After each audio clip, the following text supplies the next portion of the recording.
1 semester of law school. 1 semester of criminal justice. 2 experts. I'm Kristin Pitts. I'm Brandi Egan. Let's go to court. On this episode, I'll talk about Enzyte, the once daily tablet for natural male enhancement. Once we're through, I guarantee you'll experience 25% growth. And I'll be talking about the Slender Man stabbing, a case where 2 girls' obsession with the online folk legend led to a brutal attack on a 12-year-old girl. So, Brandi, let's start this episode with a little honesty. Let's tell our loyal listeners how good we are at podcasting. Here's how good we are. Last week was the first week, right, that we did it alone. Like, Norman wasn't here to help us. Yeah, we're like, Norm, we got this. Yeah. We are experts. Uh-huh. Per our tagline. Yeah. So we bought into our own propaganda. That's right. And so, and plus we thought it was really easy. Like, duh, you hit the record button. You hit the big red button, according to Zach. And so, I did, but I messed it up somehow. Long story short, we did an episode last week, and we fucking nailed it. Mm-hmm. We, however, did not record it. I think both of our reactions last week when we realized it hadn't recorded, it said so much about who we are, because I, threw myself to the ground. I was like, that was the best episode ever. We're never getting it back. It was the best thing that's ever been recorded.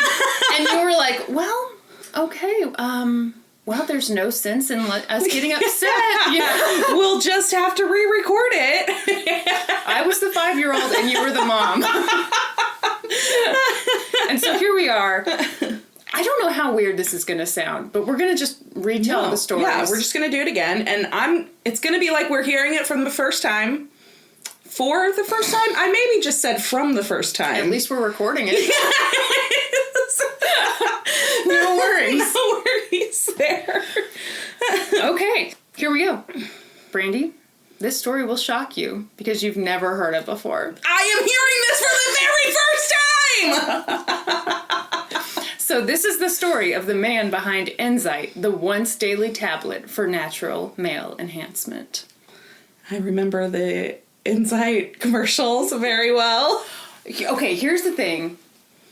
I don't know what kind of crazy magic they had in those commercials, but those commercials came out a really long time ago. But everyone remembers the Smiling Bob commercials. Oh, yeah. And the whistly tune that was with it. Yeah, for sure. Was it do do do do do do do do do? Yes. Yes. Man, I really paid attention to those penis commercials. Penis commercials. So, picture it. 1996, Steve Warshak started Berkeley Premium Nutraceuticals in an Ohio basement with his mom and his college friends. That's where I run my pharmaceutical company out of. Oh, yeah. My basement. Nothing reassures people like, I made this in my basement with my mom. No, it's not meth. Relax, it's just crack. Everyone be cool. So they get in on penis pills right away. And at the time, it was super common to advertise those pills in the back of sketchy magazines. And I see your face turning because you remember what I'm about to tell you next. Do. Hit me with it. Okay. Oh, God. Okay. You all are about to hear why that's disgusting to say. So he did these really crude advertisements. And, here's a good thing about recording this for the first time after rehearsing it once. I can say, if you have kids in the car or wherever you are, this is not appropriate for not even children. Close. It's barely appropriate for us. It's we not. Are 31-year-old. Wait, 32? Oh, 31? Thanks a lot. Yeah, I'm 32. I'm 31. I'm a baby. Okay, so here's what one of the ads said. Watch your lover's astonished look as you shoot power-packed gobs of cum up to 13 feet away. Okay. I just need to, digest that for a minute, and Ew. that's disgusting. Yeah, what I need just said. Word choice. The information, not the gobs of. In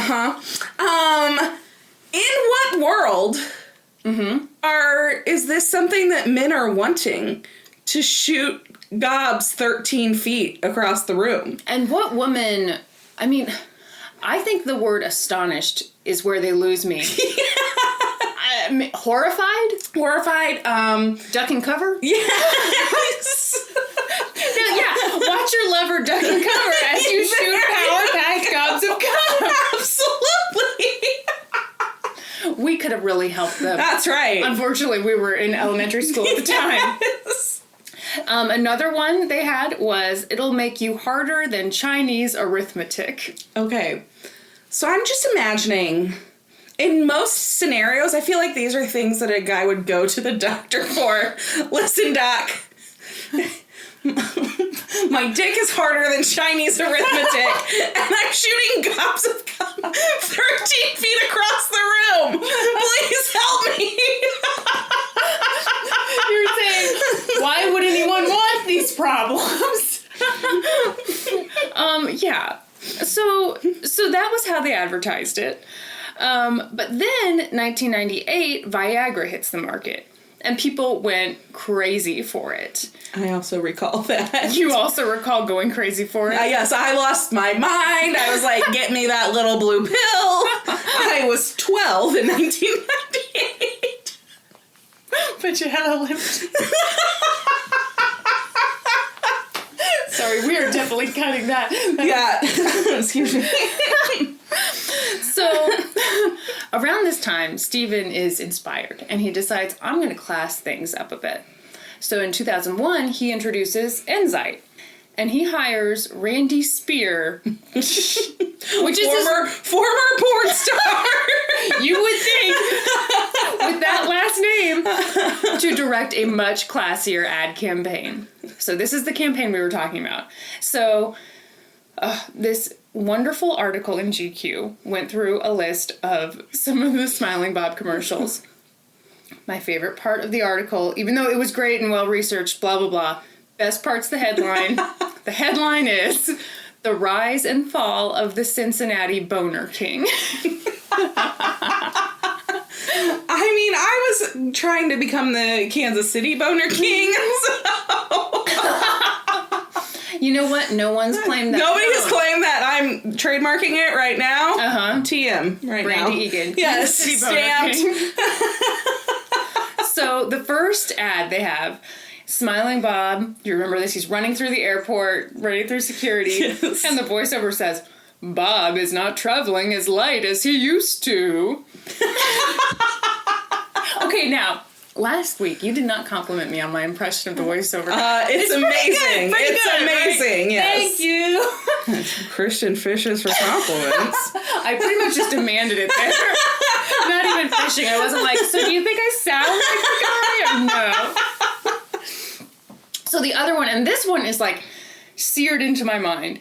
Smiling Bob at the pool party. He jumps off the diving board. Yes, this is the one I remember, yeah. Yes. And the voiceover guy says, Bob has a big new spring of confidence, a generous swelling of pride. And then the third one, Smiling Bob goes bowling. Bob is throwing them hard and straight. Okay, but here's the other question I have about that one. That one's insinuating that if you have like a curve, it's gonna correct that. The thing is, Enzyte was bullshit in all forms, so like, They're sure. like, whatever your penis problems might be, we're here to fix them. You want it shaped like a heart? It can I can do that. You want to balloon animals out of it? You got it. Watch your lover's astonished face. As you turn it into a small dog. So the thing about these ads is, like, I hate to call them subtle, because they weren't subtle. Yes. But they were a lot more subtle than those other ones. Yes. And they really toned it down from shooting 13 feet across the room. Damn right they did. They classed it up big time. Right, absolutely. They pretty woman themselves. And so, like, they were kind of funny and kind of, like, winking at what they were doing, and they were everywhere. A ton of the articles I read said they were on sports networks. Bullshit. Okay, well, yeah, they were on sports networks, but they were everywhere. Everywhere, because we weren't watching any sports networks sports when we were watching TV, and you and I have both seen all of these commercials. Yes. So my recollection is they were everywhere. Stephen Warshak spent more than $125 million on TV ads, mostly for Enzyte. It was crazy. That's a lot. I was going to say shit ton, and then I, edited myself for some reason. To class this up? We have said gobs of cum, 5 times in this episode. Listen, I can say gobs of cum. You can't say shit. This'll only work if we good cop, bad cop, this whole thing. So, their ads were super impressive and made Enzyte seem legitimate. But what else helped with Enzyte seeming legitimate was a few other things. So, a magazine ad said Enzyte was developed by Dr. Friedrich Tompkins, a physician with a biology degree from Stanford, and Dr. Michael Moore, a leading urologist from Harvard. And I'm guessing that these people were completely real. Uh-huh. And, yeah they checked out. Mm-hmm. All of their medical backgrounds and accolades were 100% real. Brandi, I've got some bad news. These 2 dudes did not exist. So he just created 2 doctors. Uh-huh. With really good credentials, too. I mean, it wasn't just they got an online medical degree. Mail order medical degree. So here's another impressive tidbit. Did you know that Enzyte had a 96% customer satisfaction rate? That is impressive. That is very impressive. If it were real, it'd be really, really impressive. But unfortunately, how they did that was they just made a list of 500 of their customers. They marked 480 of them satisfied or very satisfied.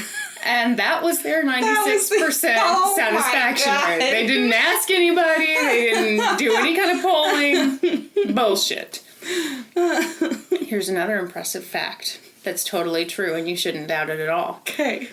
Men who used Enzyte saw an average of 24% growth in their dingling. Okay. Mm-hmm. Here's my big problem with this statistic. Why not say 25? No, yes, why not say 25? Well, I know why they didn't say 25, because 24 is more specific. It makes it sound more real. Yes. Yeah. But who is measuring, who's starting off the measurement, and then who's recording the 24% growth measurement? No one. No one, yeah. That's the answer. The answer for you is, didn't happen. Yes. But you want some accuracy in all this fakery, and I'm sorry, that can't happen. So there was a great article about all this in Slate, and I loved it because they included an email that Warshak wrote about his advertising strategy. Are you ready for this? I am ready. Picture it, all caps, obviously. Yes. Why wouldn't it be? Why wouldn't it be? Get 3 to 4 bottles of wine, then sit around and make shit up. That's what I do. But write it all down, or you'll forget it the next day. Holy shit. I gotta say, this is my preferred way to work. Get wine and make shit up. Make shit up. I mean, there's way less work that goes into it that way. Who wants to do a clinical trial? Yeah, and you can just make it up. So, here's the sad thing. All of this worked. The ads looked legit. Enzyte looked every bit as real as Viagra, but it was natural. Yeah, which equals, in a lot of minds, safer and you don't have to go to your doctor for it. You don't have to have that embarrassing conversation with your doctor. I have noticed, the word natural on any product, I'm always like, oh, good. Oh, good. Now, what the hell does natural mean? Who knows? Who knows what it means? You're like, oh, this is much healthier. Oh, this is clearly the healthier boner pill. These Cheetos are natural. These natural Cheetos are clearly healthier. So they were natural. They were also cheaper than Viagra. Mm-hmm. And like we said, you didn't have to have that humiliating conversation with your doctor. You just, called someone up. It seemed like there was no risk. The commercials always advertised a free sample, and some even had a twice your money back guarantee. So people just kind of thought, well, why not? All I have to pay is shipping and handling. No big deal. People started calling in. tons of people. According to Warshak, the number of calls from potential customers went from 26,000 in 2001 to 7.8 million calls in 3 years. Holy shit. Yes. Oh my gosh. It was insane. Yeah. Turns out, everybody wants a bigger penis. You get a bigger penis, and you get a bigger penis, and you get a bigger penis. And it's all a free sample. But here's the craziest part of this whole story. This story is not about Enzyte being bullshit. It's about how they scammed people out of money. So it's about the way they ran their business. Oh my gosh. You do such a good job of pretending to be surprised. Cut that out, Kristin. I am surprised. Okay. So here was the scam. They'd get a customer's credit card info because, you know, the customers... Actually, the truth is I didn't remember anything you told me last week, so it's like wow. I'm hearing it for the first time. I expect you to commit everything to memory that I say. Just kidding. I say so many exciting things. What if I could repeat back to you exactly what you said last week? Would that blow your mind right now? I'd be ashamed because I listen back to these for editing and I'm like, I sound like a Valley girl, but not a cool Valley girl, not like a California Valley girl, like the real thing. I sound like a Midwest Valley girl because I start everything with so do I. So then, and I've got my nasally twang. So yeah, I'm already ashamed. Too late. It's too Beat late. you to it. Yeah. Mm-hmm. Okay, where was I? Oh, so the scam. Here was the scam. They'd get a customer's credit card info because the customer would see the ad. Are you laughing at the fact that I started with so? And it was like the biggest so that's ever been sewed.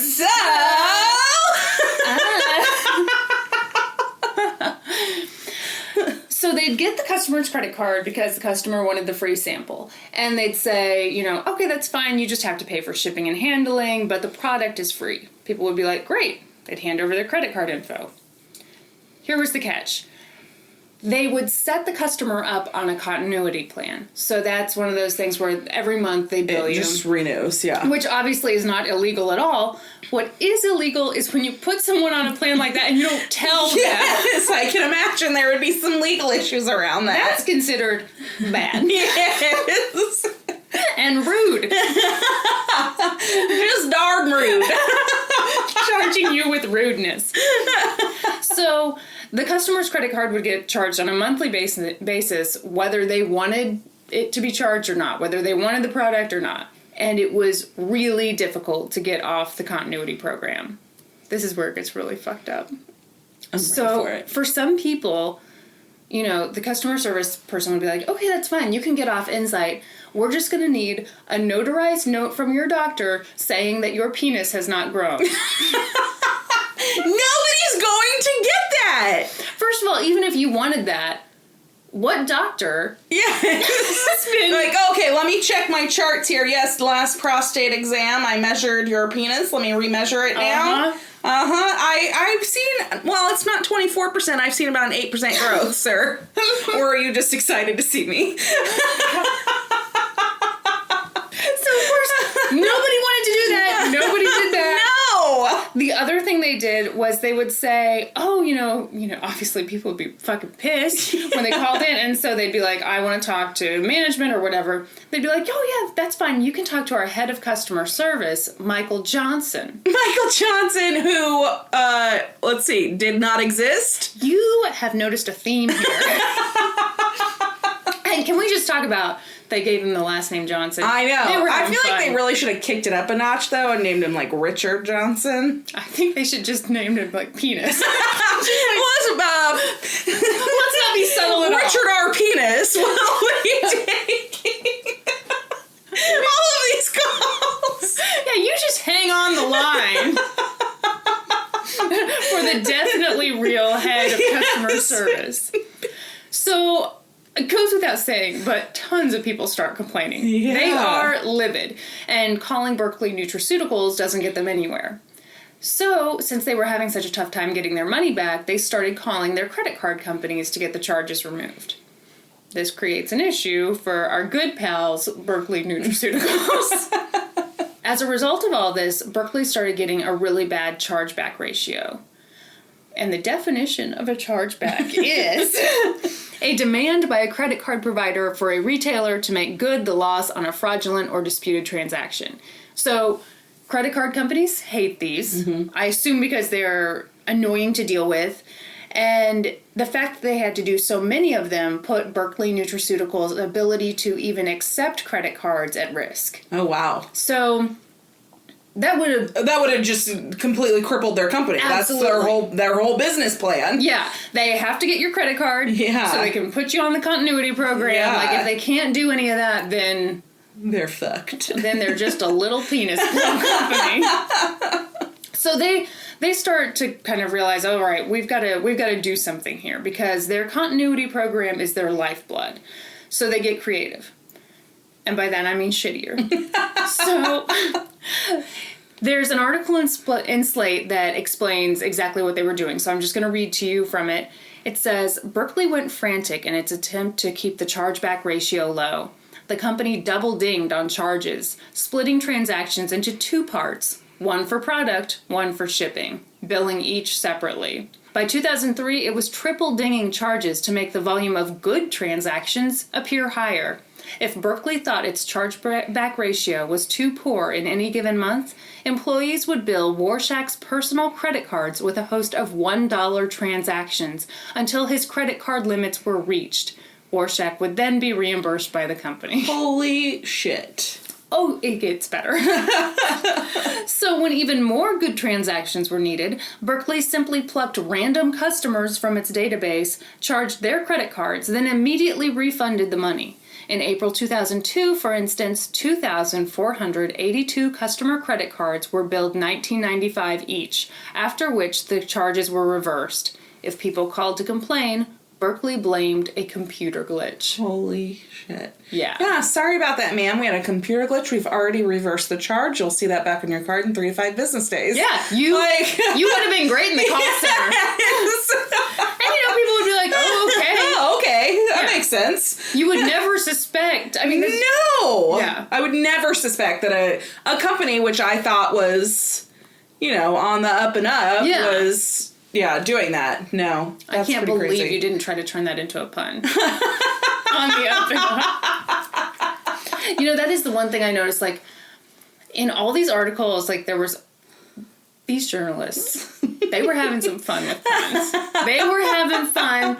In the American Greed episode, there was this one part, like, where they go through the scheme, and then the very serious voiceover guy goes, "Were customers getting the shaft?"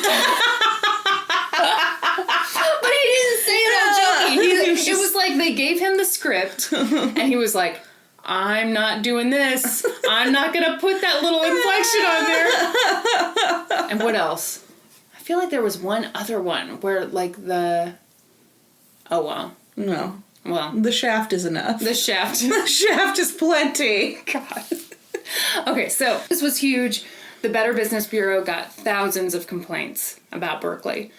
So in 2004, get this, the FBI, FDA, IRS, and the Postal Inspection Service worked together to investigate Berkeley. Okay. Mm-hmm. If any one of those people investigate you, you're like shitting your pants. Mm-hmm. If all of them are investigating you at one time, you fucked. This is the superhero movie where all of them come together and join forces. You're not just dealing with Batman right now. I like that that's probably the one superhero that you can name. Oh, that's it. Superman, and we're done. And that's it. And we've exhausted I can't name any others. All right. Mm-hmm. So around this time, Warshak knows that this can't go on forever. Because he's supposedly super smart. Mm-hmm. That's right. I call bullshit on that. We talked about this a lot. Yes. I'm really annoyed because everyone says how smart he is. And part of me knows he has to be smart. Yes. But I really don't want to go there just because he was lying and stealing. Yes. And so that doesn't make you a genius. Right, exactly. To lie to people. Yes. Or does it? Anyway, did I say the thing about how he was putting a ton of money into his wife's Nope. bank account. Oh, okay. Hang on. I'm really parched today. It's because we don't have that humidifier going. Which you were like, no, I'm good today. Okay, so around this time, Warshak knows this can't go on forever. So he starts putting a ton of money into his and his wife's bank account, starts putting some into a personal account. He's trying to set himself up. Yeah. But the investigative groups keep at it, and on March 16th... He's like a squirrel hiding his nuts away for winter. Is that your pun? That's my pun. Okay, you know what? I didn't work this in last time, but I feel like I should mention it. Do you think he took Enzyte? I doubt it. Yeah, he didn't. Because he's so arrogant that he probably thinks that his dick is just fine how it is. He's clearly arrogant. Like, look at this giant scam he ran. Yeah. See, my thought was he knew it didn't work. Well, yeah, that too. Yeah, but yeah, obviously both. Like, yes. Yeah, because I'm trying to remember back to that GQ article, because the woman asked him whether he used it. And he did kind of have that attitude of like, well, I don't need this. Things were fine. How dare you? How dare you? So on March 16th, 2005, 50 armed agents raided Berkeley Nutraceuticals headquarters. They took 7 tons of evidence. Oh my god. I'm just picturing them just like piling stuff into those like 1-800-GOT-JUNK trucks. Or like one of those college like cleaning out a hoarder house. They found a dead cat in there. So these guys and gals dug up a ton of dirt, and after a while they just looked at each other and they said, let's go to court. I just want to say for the record that I surprised you with that last time. You did not see it coming. I felt a lot of victory in what we are now calling the Lost episode. The Lost episode. It was the greatest and best episode of all time. This is just a tribute. Mm-hmm. That's a Tenacious D reference, in case you missed it. Okay, I did miss it. I was just nodding along. Okay, so in September of 2006, Warshak was indicted on 112 counts of mail, bank, and credit card fraud, plus money laundering and obstruction of justice, and like anything else you want to add. Yeah. General rudeness. Yes. Yeah. Douchebaggery in the first degree. His mother, sister, and brother-in-law, and I think some other executives were also charged. The American Greed episode said they took $100 million from customers without their consent. Holy shit. Yeah. Oh my gosh. Holy shit indeed. Yes. It's a shit ton of money. Brandi, come on. We talked about this. So in January 2008, Stephen Warshak goes to trial, and it is a doozy. The prosecution argued, and this may have been pre-trial, but I'm throwing it in because it's interesting. They tried to show that this was part of a bigger pattern for Warshak. For example, before he started selling Enzyte, he sold this thing called THC-free, which is one of those drugs you can take to like mask marijuana in your urine. So when you go, do a drug test for whatever, you're clean. So a rival company orders some of the THC-free product, supposedly, I guess, to compare ingredients. Mm-hmm. And what does Warshak do? Double charges them? You betcha! You betcha! So he charges their credit card a few more times, of course without their permission, because why would you want permission? They might say no. Yes. Yeah. So the prosecution argued that this was him kind of dipping his toe into 2 things. First, credit cards without permission. Such a fun thing to do. But then also creating products for customers who would most likely be too embarrassed to complain if the product didn't work or if he did something shady. Yes, it's like stealing money, like a drug dealer stealing somebody's money. Like, What are they going to do? Say, I came here to buy crack and call the police when they don't get their crack? That's how I run my crack house out of my basement. I just take the money, push them out the door, and with their what are they going to do? Chalk. Yeah. Not a lot. Nothing. Straight baby laxatives. Baby laxatives? Yeah, don't you? That's what they cut Coke with a lot. That's what people shit their pants. What? Yes. These are things I do not know. We're getting outside outside my world here. Come on over. I'll show you. I'll show you around my cracked in. Your laxative den. You know, okay, though, we joke about that, but, like, I saw an episode of Cops once where a woman really did flag down an officer. And I just saw that episode! Oh my god! And then I was like, okay, so you're really calling us here to say your drug dealer stole your money. One of the many reasons why I could not be a cop. Yeah. Like, the number of times I'd be like, are you fucking kidding me? Serious?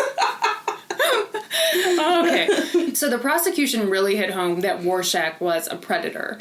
He was going after men who didn't want to go to the doctor and who would be very embarrassed about their reason for taking Enzyte. They said Warshak purposely went after these guys because he figured they'd be too humiliated to complain. Absolutely. But here's the thing. The prosecution actually rounded up 21 witnesses to the stand who all said they were improperly charged by Berkeley Nutraceuticals. So let's take a moment to just say, good on those guys. Good for you for swallowing that one and just, I meant their pride, Kristin. I'm sorry. I saw the look on your face. I'm being so disgusting. This whole episode is nasty. But no, it is good for them because, like, in a situation like that, you can't, like, show up with mirrored sunglasses and then state your name for the court. No, thank you. I'm going to pass on that one. But, you know, they did. Next question. John Doe. Sir, state your name for the record. I plead the fifth. Yeah. I mean, seriously, it would be really embarrassing. Absolutely. And it was kind of funny, though. In all these articles I saw, they would usually manage to get one guy on the record. And every guy said the same thing, which is like, oh, I was just going to try it out. I mean, everything was fine. I didn't have any complaints. Like, you know, they say you could be bigger, and why not? Yeah, more is more. It kind of, like, that whole... Everybody having that same story. I was thinking about that this weekend. There's Something About Mary was on TV. Do you remember the scene where Ben Stiller has to pee and they're like driving along, so they just pull off into some field? And the cops come and there's all these guys having sex with each other, and Ben Stiller shouts, "I was just going to pee, I was just going to pee," and all the other guys are like, "Oh, that's what I like to think happened. I think one guy came forward and was like, hey, everything's good with me. I just thought I could be a little bigger. No big deal. I mean, who doesn't want to be bigger? And everyone else was like, me too. Yes, what that guy said. I am also fine. Yes. Okay, so, but now that we've laughed, God, this is a bad transition. But, like, you know, they're all... humans. Yes. One guy said he got charged every month for 6 months, and he was deployed in Iraq at the time. So this sucks. That does suck. Yeah. That's terrible. Yeah, what they were doing to people was awful. But the real nail in the coffin was email. During their investigation, they confiscated a ton of emails from Berkeley Nutraceuticals, and they were very damning. So here's the first one that I'm very excited to read to you. This was from Steve Warshak. It said, I don't care if the card is taken from Grandma's purse so Junior can buy some Enzyte. If the card is good, I want to ship. Oh my gosh. Ugh, he's so gross. I feel like you can't write that without immediately twirling your mustache. Yeah. And like petting your cat, like sitting in your chair and petting your gross, like big fat white, you know, villain cat. Yes, absolutely. I mean, that's awful. It is awful. But let me kick it up a notch in the awful department. Here we go. So this one's worse. It's from Jason Kosman, who was Warshak's nephew. So Jason sent out an email with a great new idea. Here was his idea. When customers call to cancel, let them cancel. Then call the customer back pretending to be a hospital, doing a survey, find out through this supposed survey that they used to take Enzyte or whatever drug, and then be like, oh, wait, we have a cheaper and better version of that product. Why don't you give me your credit card information? I'll get you set up. Oh my gosh. So here's what he wrote. Oh, yikes. The poor customer bites, thinking he's getting a better deal, but he's actually getting taken for a second time, like 6 exclamation points. Oh, God. This scheme is beautiful. Dreamed it up after many a bong hit one night. These customers are fish in a barrel, man. You already spend the media dollars to get them in the barrel, and when you bought the Enzyte spot, don't let them get away so easy. Exploit the shit out of them. Holy shit. Okay, this is damning because he used the fucking word exploit. Mm-hmm. Like, yeah. That's it. You knew what you were doing. Yes. You wrote about it in an email. You were exploiting people, and we know that because you said, let's exploit people. Holy shit. So, what do you think Warshak did when he saw that email from his little nephew? He said, oh, nephew, that is not how I want to run my business. No, we're better than that. That's right. Mm-hmm. Unfortunately, no. He forwarded that email to some other executives under the subject line, "The student has become the teacher. Our company was built on this kind of creative thinking. Thanks for the wake-up call, Jason." Creative thinking? Also, let's not forget, people who put way too much in a subject line are the worst. He writes a whole email in the subject line. Yes. I feel like that's arrogant. It is. To be like, I can't do the body of the email. We're just going to have to deal with this. So the defense said that was a joke. Oh, sure. Ha ha ha, ha ha ha. Did we say exploit? That's not what we meant. Oh, we were horrified. The main defense strategy was just to say that Berkeley grew way too big, way too fast, and that these were just operational deficiencies. No. You know how that goes. You just are accidentally double charging people. Oops, I ripped everybody off. Oops, I did it again. So they just said, we couldn't keep up with some of the problems. We did our best. Just some things fell through the cracks. Oh, oopsie. Oops. Did the jury buy it? No, I hope not. No, nobody bought that. But at the end of a 6-week trial, a jury found him guilty of 93 counts of conspiracy, fraud, and money laundering. He was sentenced to 25 years in prison. I can't even believe that that is a possible sentence for those crimes. Because, yes, while they were terrible and he ripped people off, yeah, that's a lot longer than, like, some attempted murders get. Or, I mean, isn't it 25 to life? Like, if you fight and kill someone, 25 years. I think, like, second degree murder. I think first degree is, like, 40 to life. Do you know that, or are you just saying that? I don't know if you heard, but I'm an expert. Oh, excuse me. I forgot momentarily that we are expert geniuses. That's right. Who are actually recording right now. That's right. As opposed to last week when we were just sitting around talking to each other in front of our laptops. So, yeah. What if we just did this every week and didn't ever record it? You know, I've been having fun. Right. Because here's the thing. We still haven't put one of these episodes up yet. And so it kind of feels like that's what we're doing. Do you feel a little bit like maybe this is the universe's way of telling us that the world isn't ready for our particular brand of humor? I like that you're framing it as the world isn't ready as opposed to our humor is shitty. Like, we're the only two who are amused by each other. God, it might be. Stop.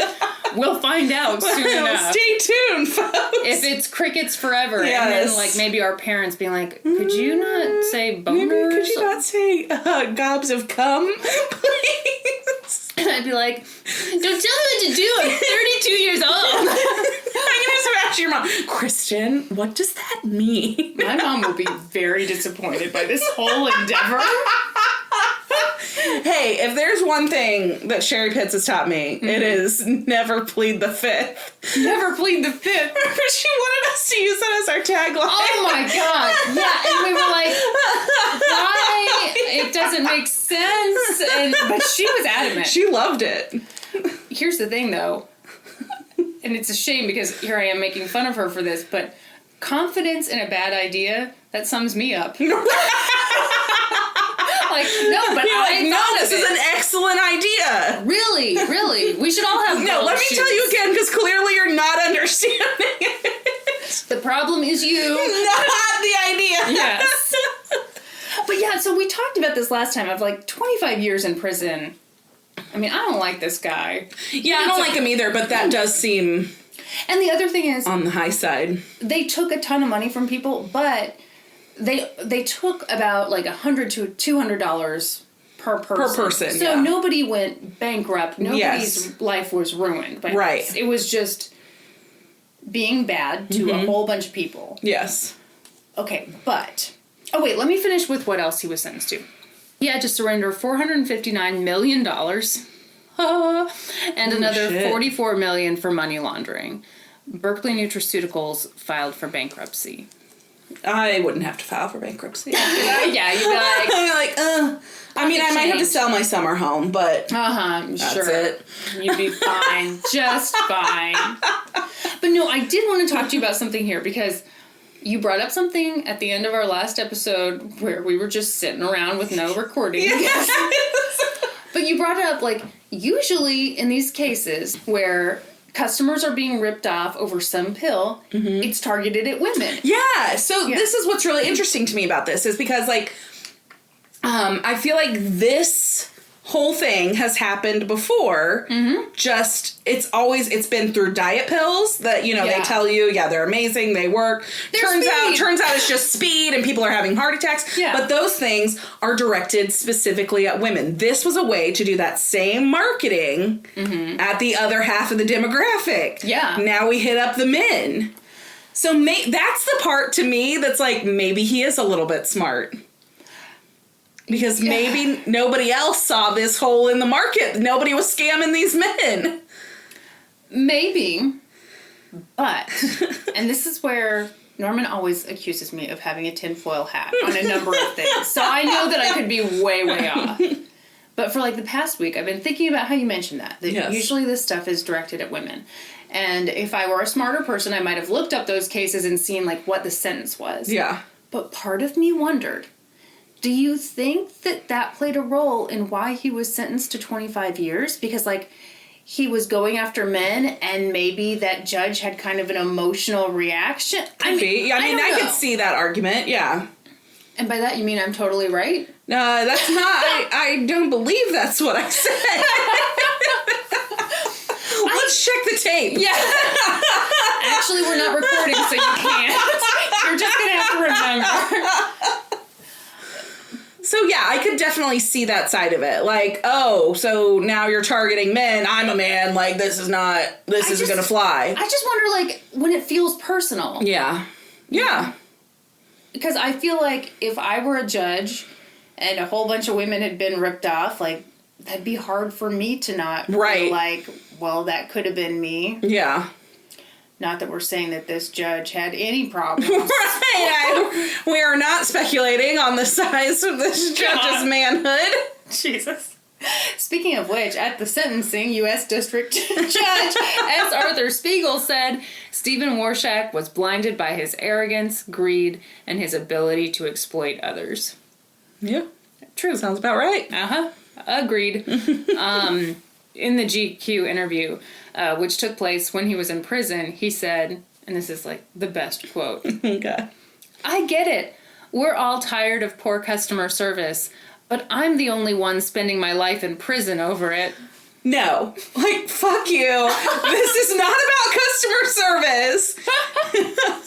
You weren't delivering poor customer service. You were ripping people off. Yep. You were ripping people off. You were lying. Yes. That's not like, oopsie, we take a long time. Yes. Ship. We wouldn't return something on the 31st day. Like, no. But this whole thing is not over. So, Stephen Warshak appealed. And unlike every other appeal we talk about on this podcast, this one actually went somewhere. Oh my gosh. In his trial, like I said, the emails played a huge role in proving that he was up to some shady shit. Here's the catch, though. Federal agents got his emails in a not great way. Oh. And I just want to start this off with this appeals case is very important. It sets a huge legal precedent. Yeah. There's nothing in it about boners, so I'm just going to skip. It's a lot less interesting. Yeah, our interest was not piqued by this. So the Slate article does a good job showing what the agents did and why they did it. So I'm going to read a little bit from that article. It says, the government needed a warrant to grab email from people's personal computers. It needed a warrant to wiretap their internet connections in real time. It needed a warrant to read their postal mail, and it needed a warrant to tap their phone calls. But when a person's email was stored off-site on a third-party server, suddenly no warrant was needed. So, I'm going to do my best to describe something kind of complicated, and if I get 50% of this right, I will be impressed. I want a cake. Cookie cake. I demand cake. I demand cake. Basically, what the government did at that particular time was not technically wrong. They were operating under the third-party doctrine, which basically means that if you write an email to Norman, and it says, I don't think Kristin recorded this podcast, but then you show me that email, then suddenly they're kind of like, okay, well, maybe we don't need a warrant. Maybe we could get a subpoena. And getting a subpoena is like a lower standard of proofishness. Proofishness, yes. That's right. Absolutely. Gonna That's say an that with official term. You will hear that in a court of law. That's correct. But the thing that was shitty about this, because like, I explained that and you're like, oh yeah, that makes sense. You should. Well, yeah, because what makes sense to me, though, yes, that makes sense to me, but where the issue comes in with email is that there's no way to send an email without having a third party involved. Exactly. Because you have an email provider that you are sending it through. And we all still expect there to be privacy. Some privacy there. So, yes, so I understand where this law needs to be updated for modern day communications. Yeah. And that's basically what the court said, too. They said the agents did violate Warshak's Fourth Amendment rights to privacy. But that was sort of fine because the agents were operating under the Stored Communications Act. So basically, you guys were doing what you knew to be right under this antiquated rule. And then the court was like, yeah, but from now on you can't do that. Right. From now on, the government needs a warrant in order to obtain your emails. So the Cincinnati Boner King brought us something really important. Seriously? Yeah, thank you very much. Thank you, Cincinnati Boner King. So they upheld all of Warshak's convictions, but they vacated his sentence because they said basically, this dude should not have gotten 25 years. It was a bit much. There wasn't that much loss here. Which you and I seem to agree on. Yeah. 25 years. Seemed a bit steep. Even though this guy sounds like such an ass. But you don't need to be in jail for that long for being an ass. And I'm just guessing that somebody who is known as the Cincinnati Boner King might not fare that well. Oh, I didn't even think about that in prison. Oh, jeez. But though, if he's super smart, I wonder if he manipulated everybody. I wonder if he was like running the prison. Yeah, I can see that. I don't know. Kristin, minutes ago you said he wasn't that smart. I don't want... I you know what my problem is? I don't want to give him any compliments. Right, absolutely, yes. No compliments. No compliments for the Boner King. He flew high for quite a while. I am not throwing a compliment his way. So his sentence was reduced from 25 years to 10. That seems reasonable. Yeah. Where are they now? Stephen Warshak, out of prison. His mom, who was sentenced to 2 years, never served a day. Berkeley Nutraceuticals settled a class action lawsuit in Ohio for $4.7 million. They also settled in 5 other states for about $2.5 million. So I didn't even touch those. Yeah. I felt like we had enough going on. Yeah, definitely. Enzyte is still on the market. Is it still sold under that name and everything? Why would you ask me something that I haven't Googled? I think it is. I mean, it shouldn't be. Right. But, so, I was shocked by that. Yeah, I'm shocked by that. I had an astonished look on my face. Sorry, I love the use of astonished. So, was your lover astonished? Everyone was astonished. Everyone. My lover. The walls were astonished. The walls were astonished. If these these walls could talk. Oh, God. Oh, God. So, on that note, I want to close with a quote from John Macer, the lead investigator on the case. He said, "It's not illegal to sell snake oil if people are willing to buy it." That's so true. Yeah, and I think the rule must be, like, as long as it doesn't cause harm, Yep. you can sell it to people. That's right, because, well, back to the diet pill thing. Mm-hmm. The majority of those diet pills are still on the market, but they have taken out that speed ingredient, so now they really don't do shit. Yeah. Before they at least, made you you didn't sleep for 3 days. Yeah, and you ruined your life. Yeah, your teeth fell out. But you fit into those pants. That's right. And that's really all that matters. That's all that matters. If society tells us anything, it's that as long as you fit into those jeans, doesn't matter how many teeth you have, or if you got sores on your skin. God, that is so nasty. Okay, this is making me think back to last week when we talked about Olestra. Oh, yes. Okay. Yeah, that's right. And that was the stuff that, like, how long was that on the market? Not long, right? Yeah, not that long. It was this thing that at this time felt revolutionary. It was an ingredient in, like, potato chips, Yeah, it was right? a fat substitute. And it was supposed to be a miracle. Yeah. It wreaked havoc on your butthole, though. It caused anal leakage. Anal leakage. And it turns out that's where people draw the line. Yeah, people are like, we'll do a lot, but when our anuses start leaking, no more. I just love the idea that, like, somebody's slimming down for a hot date, so they eat a bunch of the Olestra, Olean potato chips. Like, well, got the hot date, but I had a leaky butt the whole time. Your butthole was dripping the whole time. Gross. You know what? Somehow, this is way nasty. I know! I like that you're so much more disgusted by that than gobs of cum shooting at the wall. Okay, that tells me a lot about your personal life, Kristin. That is a good point. You know what? A leaky butthole is grosser, I think. Yeah. Because I'm just picturing, like, this is so gross. I'm just picturing, like, leaky butthole, you walk around all day. Gobs of cum, at least there's a time limit. There's a time and a place for gobs of cum, Kristin. Leaky butthole, there's no good time, no good place for that. Oh, God. So that's my story on Enzyte, and we would like to send out an apology to our parents for this segment of the show. Good God. It's a good thing that we don't have super serious jobs. People might frown. Well, that was a good one. Thank you. I'm just going to really bring the mood down now and hit us with a heavy one. I have been haunted by this one all week. No, Kristin, this is the first time you're hearing of it. Oh, what? Yes. Slender who? Slender who? And it was a cute little cartoon? Yeah, absolutely. That's That's right. No, Kristin. Not at all. Oh, boy. This is the story all about how my life got flipped, turned upside down.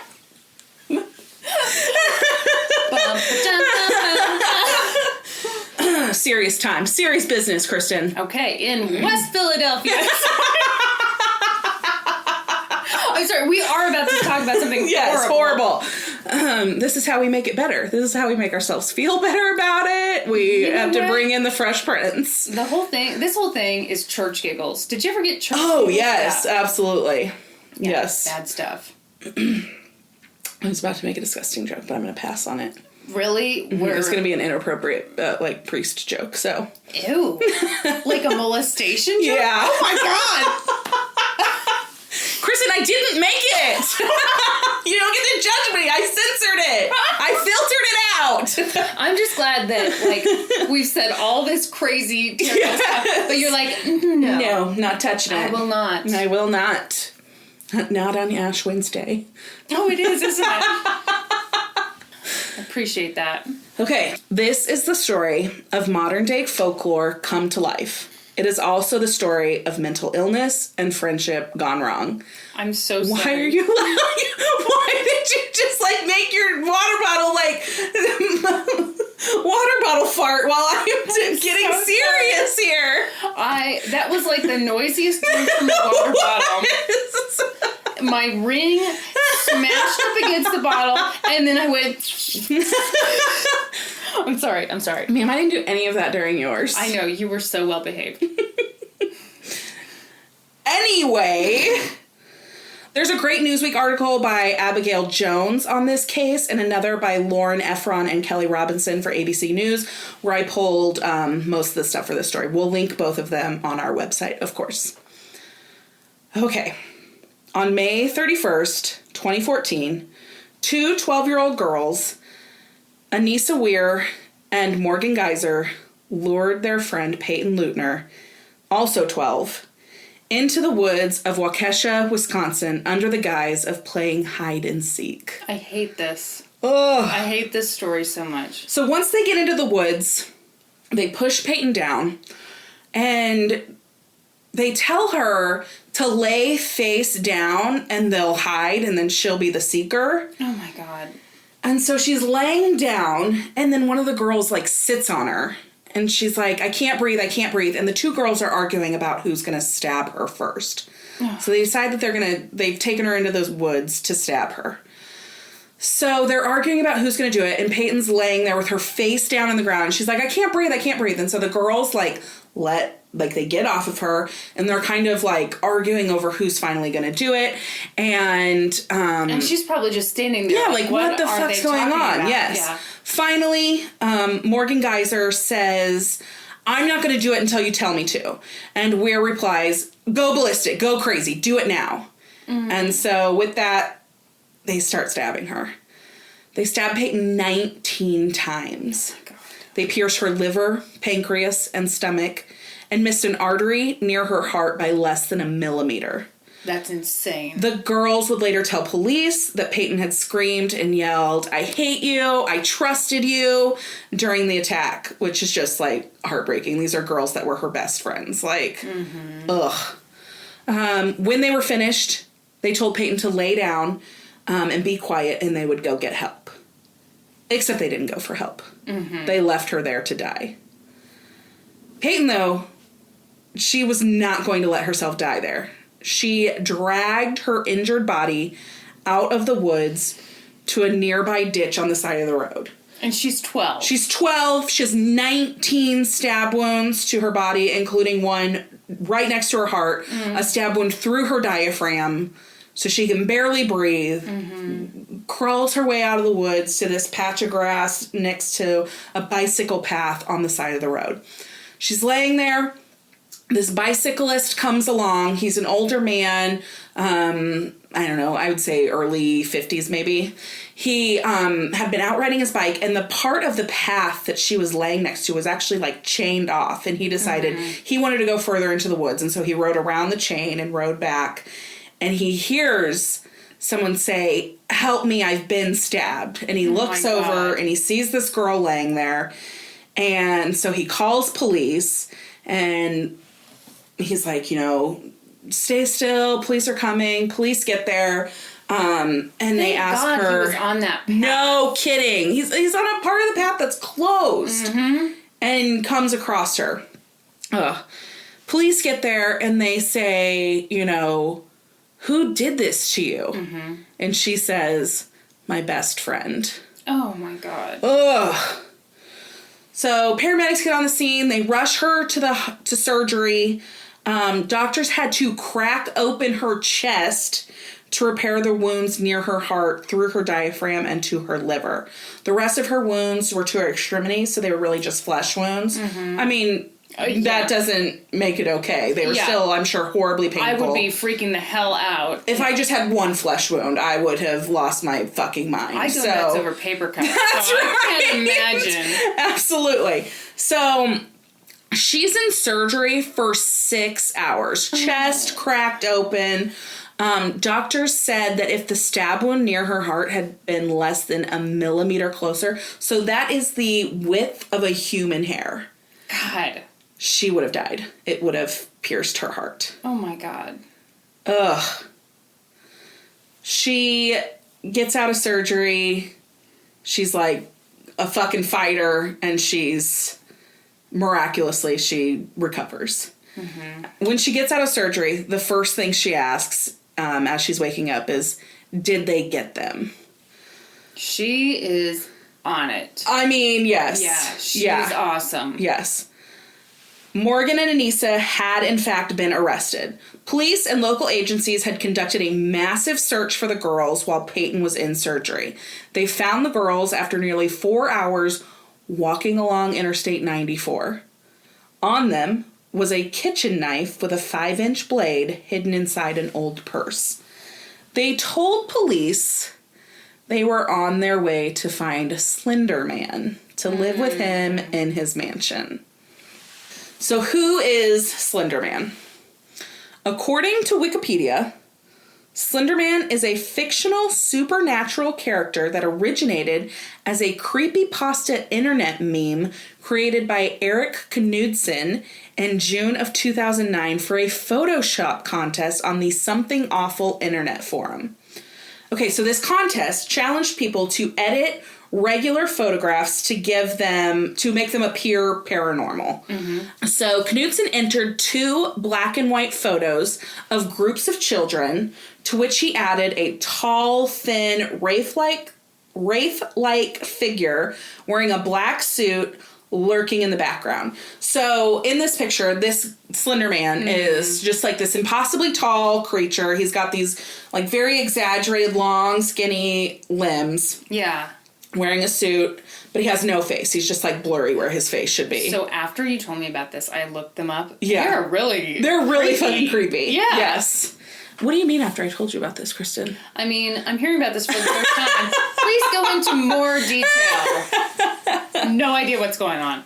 So something that Knudsen did in this Photoshop contest to kind of set his entries apart, where he added these captions to them. So basically created a whole work of fiction around these pictures. So on the first picture, the quote read, or the caption read, "We didn't want to go, we didn't want to kill them, but its persistent silence and outstretched arms horrified and comforted us at the same time. 1983, photographer unknown, presumed dead." Ugh.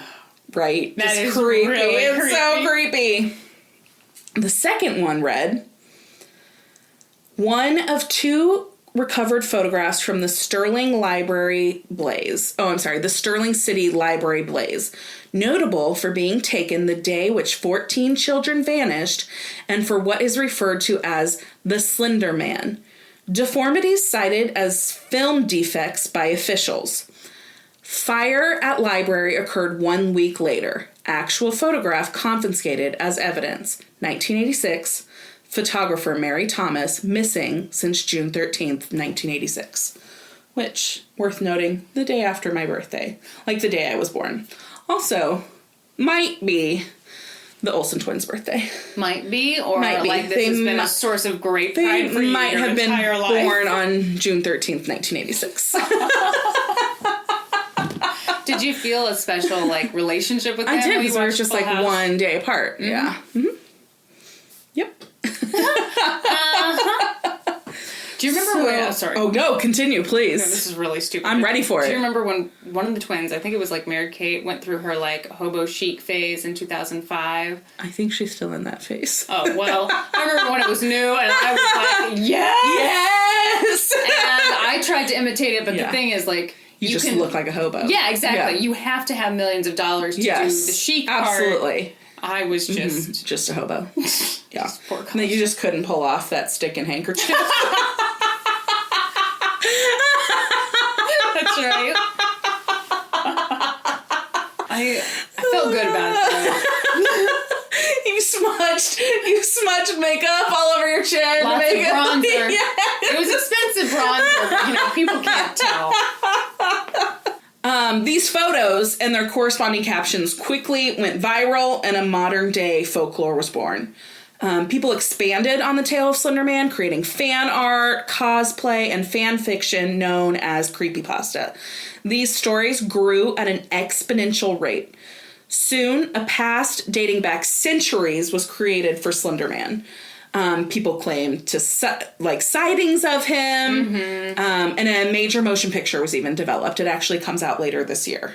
Okay, do you know how this guy feels about all this? Yeah, so I actually read a little, like, interview with him. Okay. And he said, like, obviously this crime is terrible. Well, yeah. But he has become so separated from the origins of Slender Man that he didn't even feel, associated with it anymore because it's grown so much past, like, what he...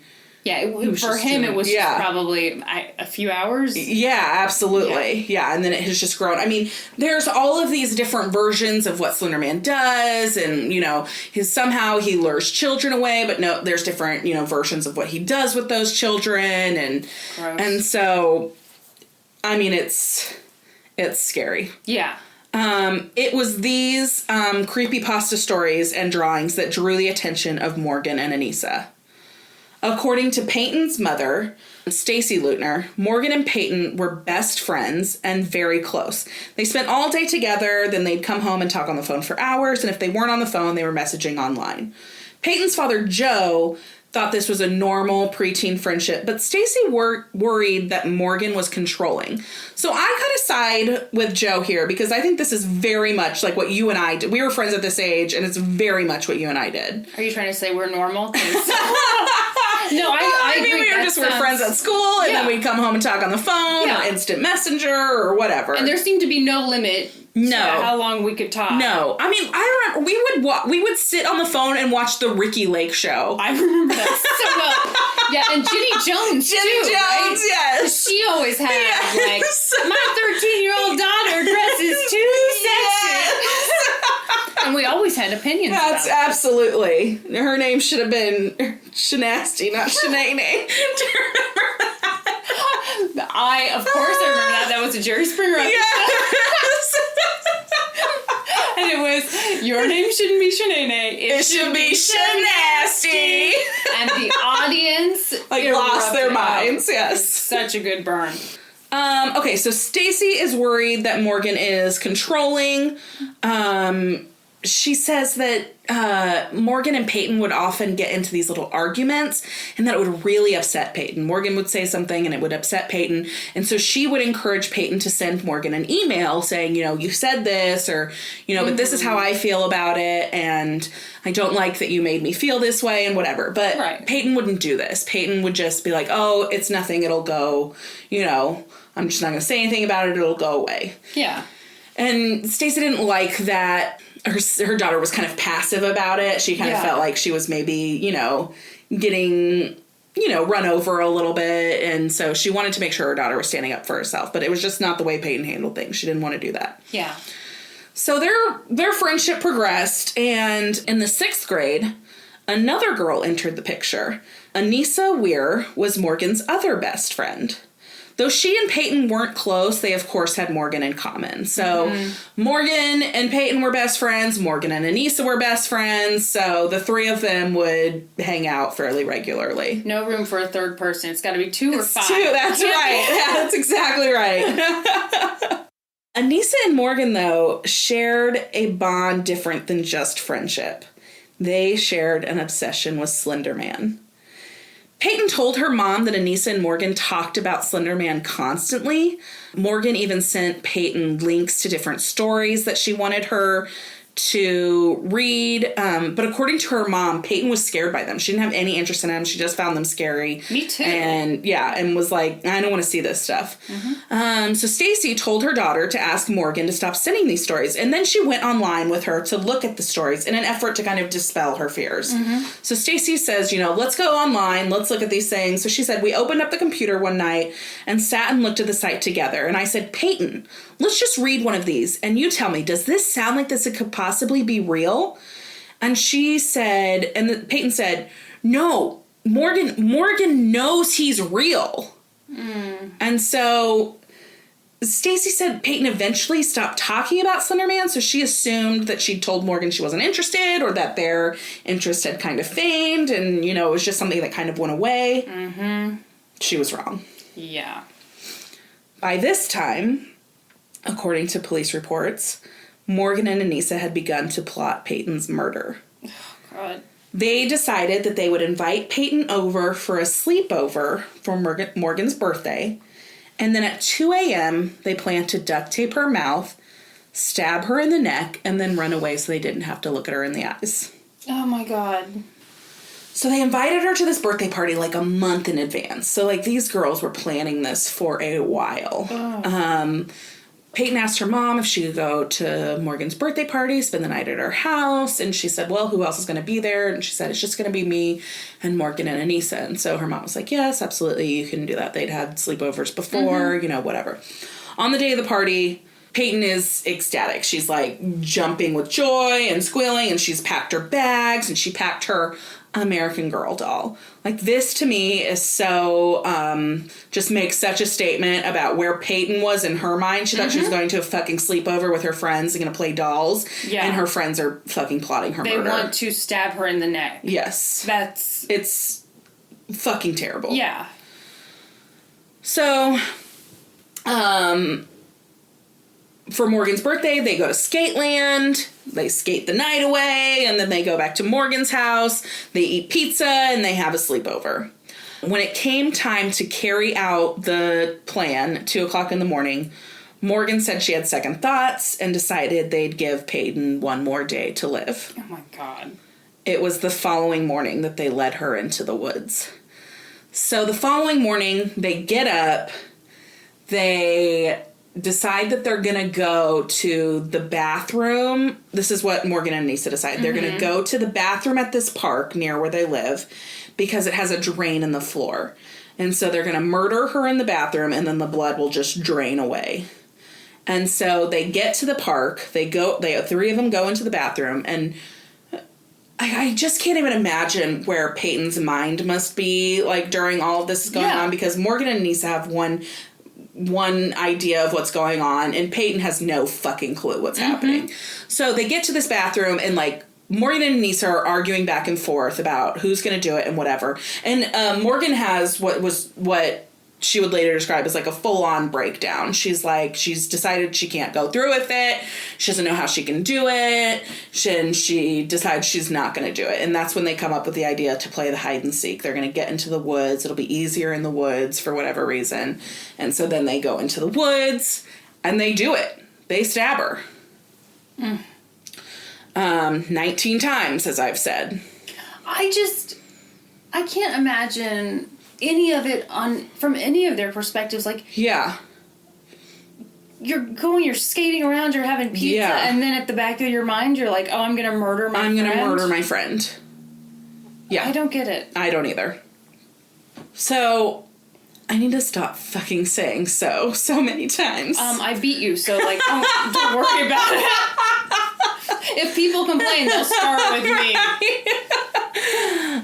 Upon their arrest, both girls were questioned separately and told similar stories to the police. Basically, they both kind of minimalize their play in the versions, but the versions are very similar. So Anissa said that the stabbing was intended to be a sign of dedication to Slender Man. She told police that one must show their dedication to him by killing, and that by doing so, they would become his proxy and get to live with him in his mansion in the Nicolet National Forest in northern Wisconsin. Oh, good grief. Anissa said that the idea to prove themselves to Slender, as she called him, which just freaks me the fuck out that she's a nickname for him. Well, they're good buds by this point. Jesus. She said that the idea to prove themselves was Morgan's, but that she was excited to prove the skeptics wrong and show that he really did exist. So she was tired of people saying this is an imaginary thing. She knew that he was real, and she was excited to prove to people that he was real. So by killing this girl, he would appear, she would get to go live in his mansion, and she could prove to everybody that they were wrong. Do you think they really believed that? I think they did. But as we'll see later, like, mental illness comes into this. Yeah, I just... Oh. Yeah, I mean, it's hard to wrap your brain around it, for sure. When asked by police if she knew what it meant to kill someone, Anissa responded, "I believe it's ending a life, and I regret it. The bad part of me wanted her to die, and the good part of me wanted her to live. Ugh. Mm-hmm. In contradiction to what Anissa told police, Morgan said that she believed that Anissa had made the initial move in the attack and that she had just finished it off. She initially offered an apology to police, but then later said, "It's weird, I don't feel any remorse." That is weird. Yeah, it is fucking weird. Morgan also told police that she believed that they had to kill or that he would kill their families. When asked to clarify who he was that she was referring to, Morgan said she didn't know him, which is a weird fucking response. Yeah. So she says, we had to kill or he would kill our family. And the police say, Who is this he? And she says, well, I don't know him.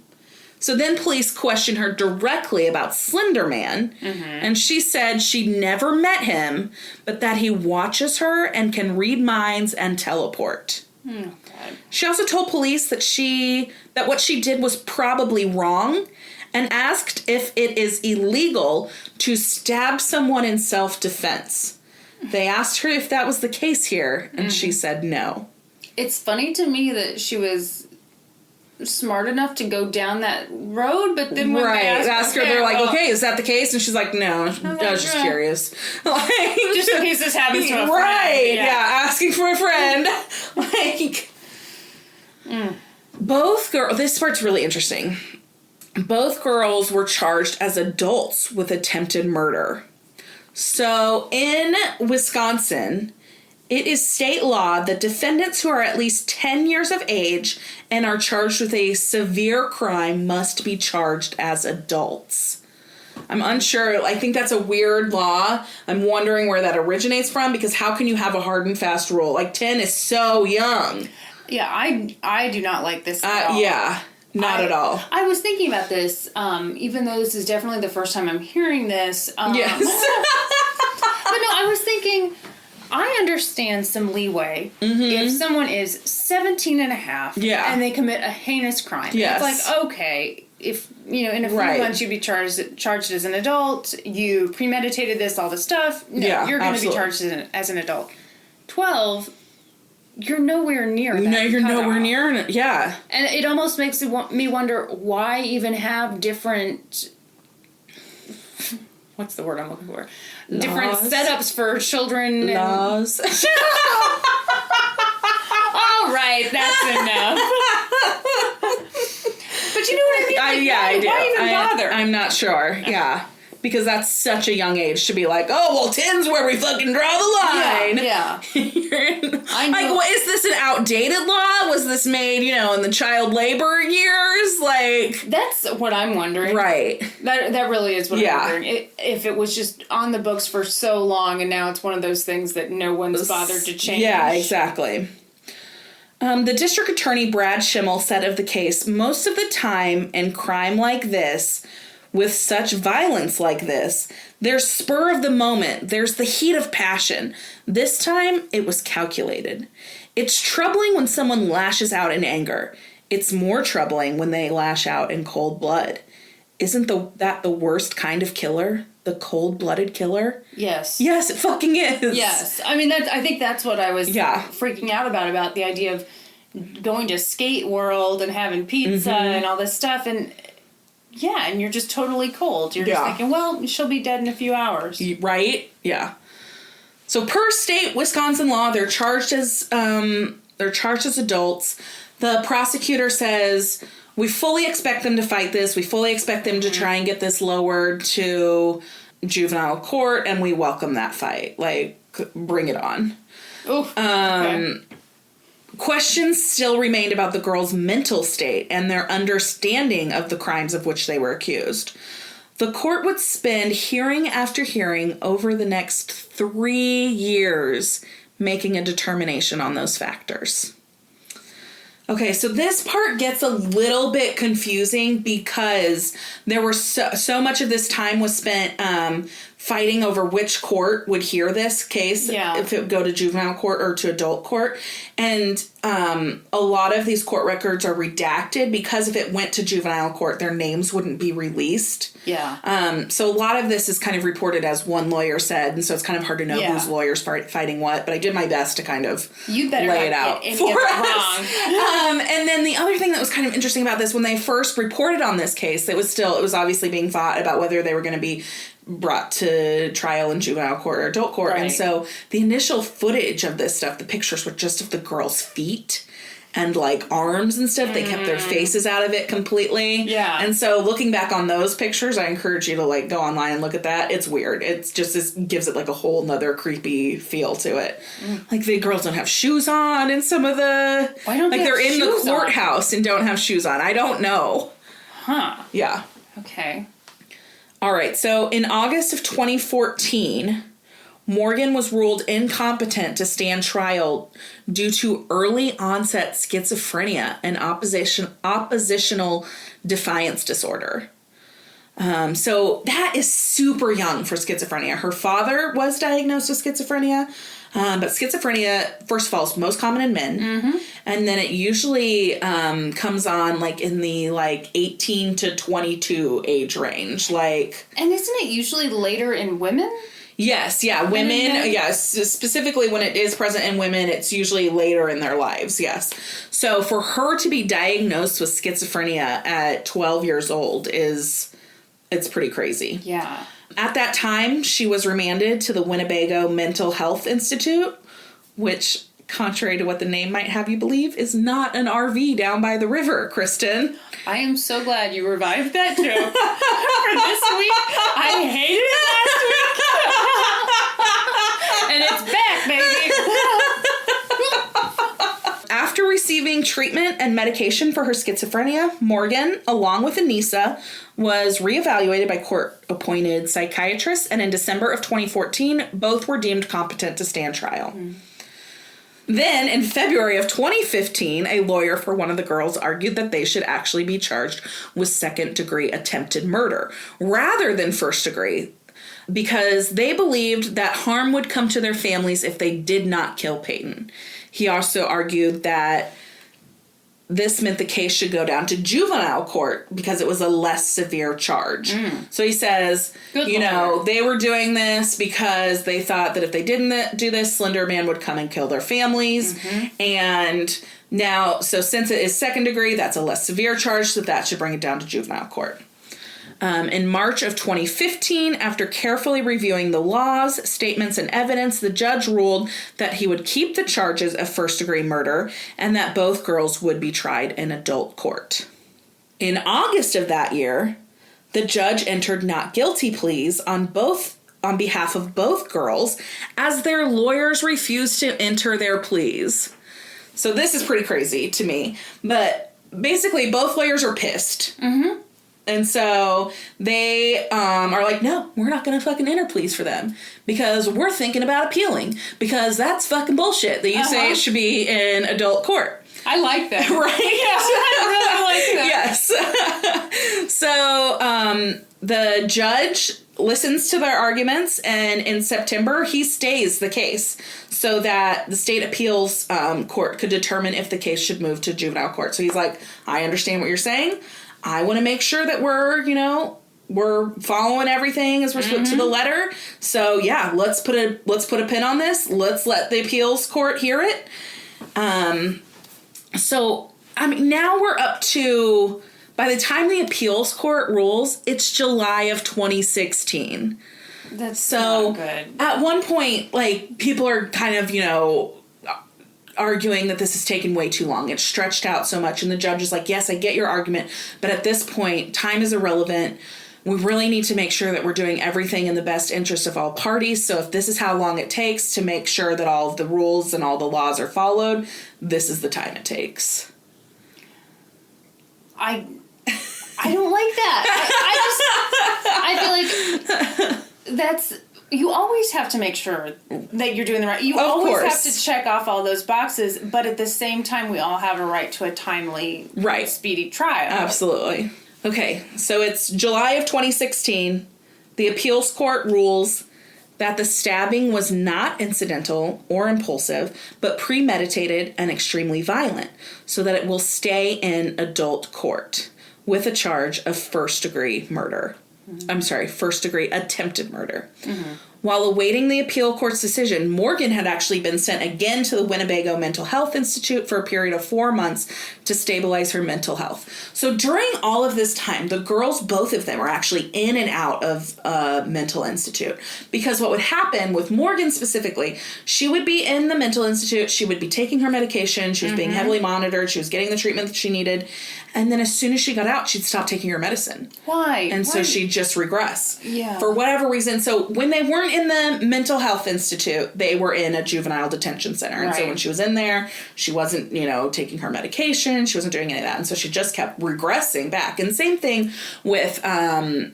Anissa wasn't diagnosed with such a heavy diagnosis. There was a psychosis disorder that was believed to be in play, but nothing quite as heavy as schizophrenia. Because that's about as heavy as it gets. So during this time, they're just both in and out. They're in juvenile detention center. They're in the mental health institute. They're kind of back and forth. By September of 2016, both defendants had entered pleas of not guilty by reason of mental disease or defect. Mental disease or defect is probably the proper pronunciation. Do you have a mental defect? That was such low-hanging fruit. And their lawyers filed a motion for the girls to be tried separately. They also dropped their motions to try and lower the cases to juvenile court.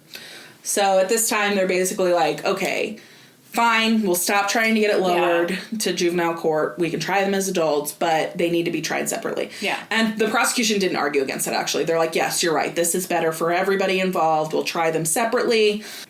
And we'll try them in adult court.